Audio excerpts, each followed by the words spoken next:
If you're thinking about getting a virtual assistant, I keep an open mind. I think there's certainly some benefits. We've had great success, and we consider Sean to be a member of our family. And like I said, he's one of us. So.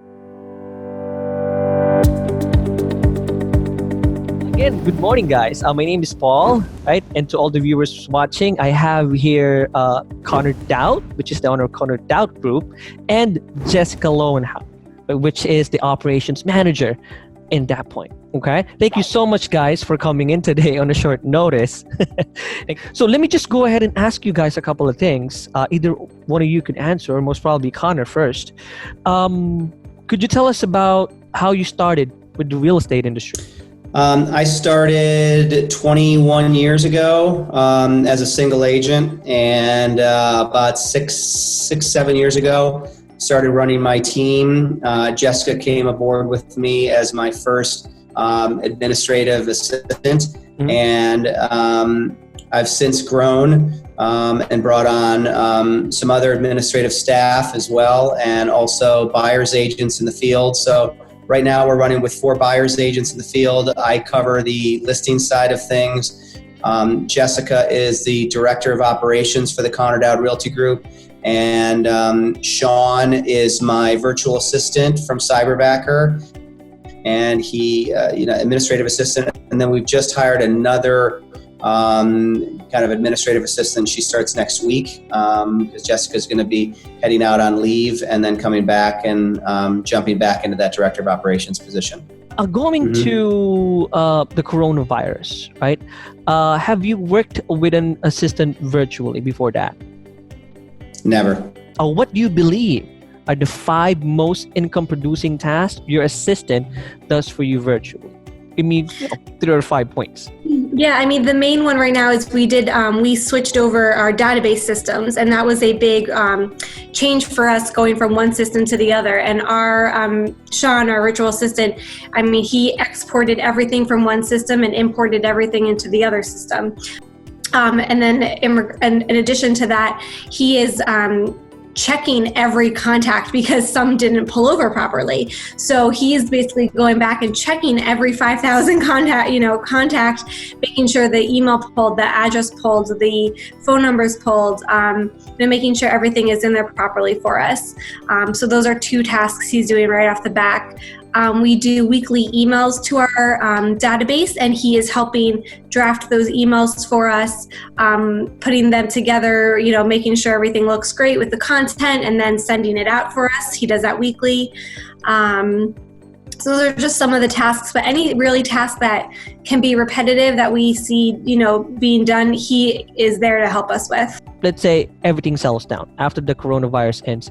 Do you plan to return to a traditional working environment? This is a relationship business, so to think that we can run on Zoom calls all the time is not realistic. However, I think this has forced us to think a little differently. So.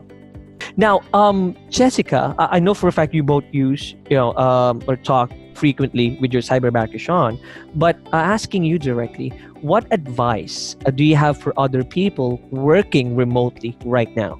Just sticking with the routine. I think that's been big for our team, is not trying to kind of let this work at home stray from being in the office. We should still be waking up early in the morning. Sean, our VA, he every morning sends us a text, "Good morning," so we know he's clocked in. And our team, we all log in for a couple hours, and we work while we're on the Zoom with each other, pretending that we're in the office with each other.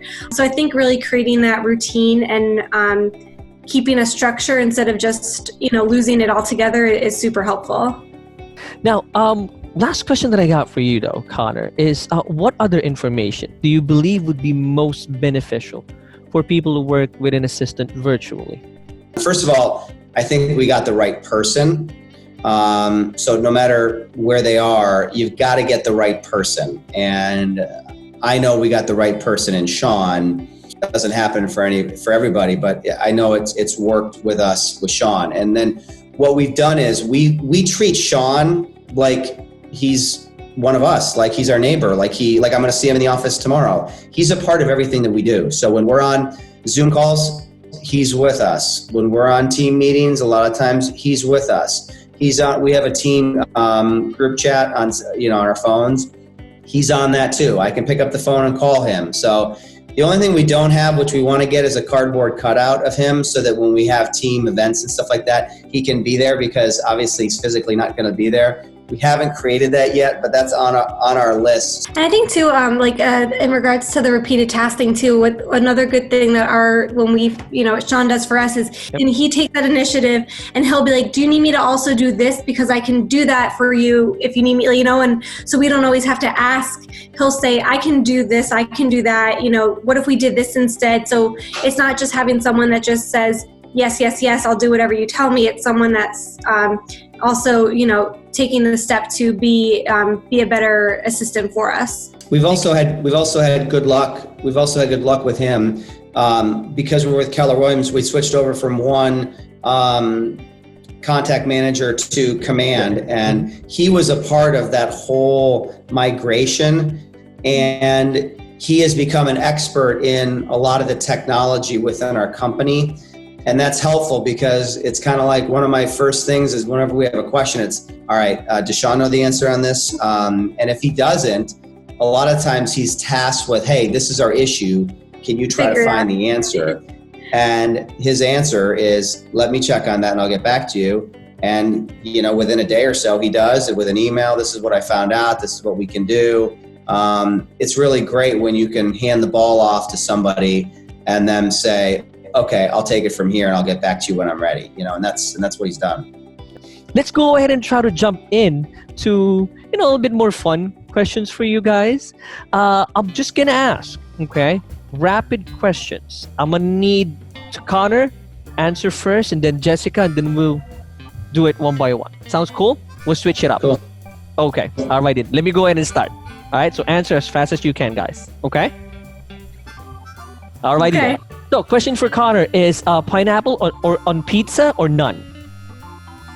Pineapple on pizza. Jessica, hills or flats? Heels. Connor, Coke or Pepsi? Coke. All right. Jessica, coffee or tea? Tea. Connor, burgers or hot dogs? Burgers. All right. Jessica, white walls or colorful walls? Ooh, colorful walls. Even though my walls are white, but colorful. We'll look into that. So you're 2020. We still have a lot of time. So, Connor, city or countryside? Countryside. Countryside. Okay. And Jessica, carpet or hardwood? Hardwood. Okay. Connor, pancake or waffle? Neither. Neither. Okay. Jessica. Carbs. I don't eat breakfast. Connor doesn't eat. Really? Okay. Now, Jessica, podcast or a book? A book. Connor, movie theater or Netflix? Netflix. Netflix. Okay. And the last question I got is for Jessica, lipstick or lip gloss? Neither. Neither. Okay. We got neither out of you guys. Okay. Again, we appreciate you being here. Right. The real last question that I have, and again, we can cut this part. Okay. We being on Zoom meetings a lot, just because of the coronavirus scare. We're always on Zoom meetings. Have you ever went to a meeting looking professionally good on top, but at the bottom your jammies or shorts? How about you, Connor? Have you ever done that? In person or on a Zoom? On Zoom. Not really.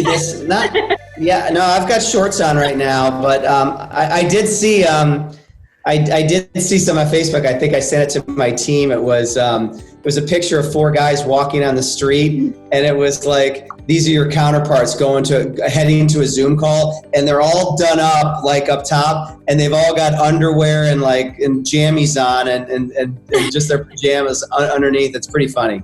But yeah. Caught you just said you're on shorts today too. They're like dress shorts. They're not But how about you, Jessica? I just wear whatever fits me right now because I'm 7 months pregnant. So some days it's been dresses lately because they're flowy. So I think I kind of have a free pass with wearing comfy clothes. Wearing comfy clothes. Congratulations, by the way. Alrighty then. Any last thoughts that you want to give, Connor, to the people who's going to watch this video?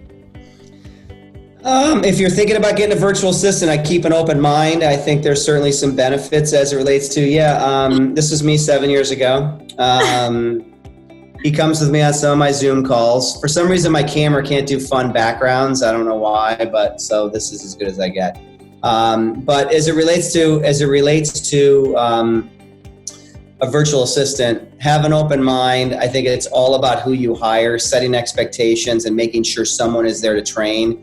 A lot of times, whether it's a physical person or a VA, if you don't have the time to train someone or to be patient, then no matter how great Sean is, it's not going to be a success. And we've had great success, and we consider Sean to be a member of our family, and we treat him as such. He had a birthday about a month ago, and we had a social media post sent out for him. If you go on our website, there's a picture of him. It just looks like it was taken by our photographer. His bio is there, and like I said, he's one of us. So. Anyways, guys, thank you so much for spending your time, and good luck to all of our business in the future, and to Jessica, who's going to give birth in 2 months. That's why you're taking leave. Have a good day, guys. Bye. Thank Bye-bye. you. See ya. See you.